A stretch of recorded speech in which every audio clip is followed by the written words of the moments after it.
Herb Keller is the iconic founder of Southwest Airlines. And what's one of your experiences with him that taught you the most about leadership? Herb, I think he was the epitome of that. He could be super serious about a topic, and no one was tougher than Herb.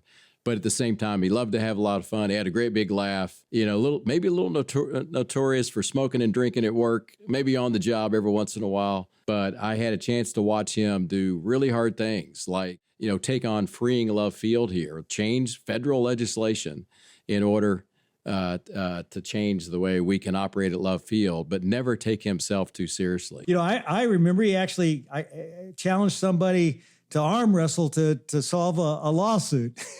He did. The poor guy that he was wrestling. So Herb challenged him to the I think it was the ownership of the term "the company club," which was the name of our frequent flyer program at the time.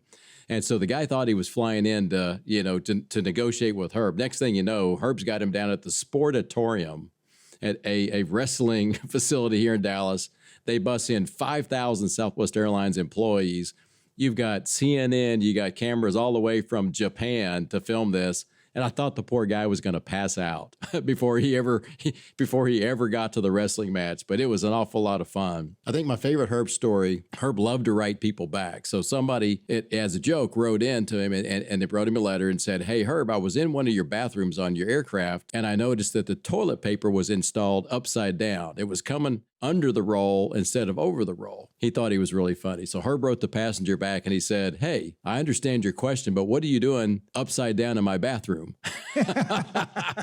So, the guy was, I think, the smartest guy I've ever known, but could have an awful lot of fun. And again, don't take yourself too seriously. Take the competition seriously, but don't take yourself too seriously.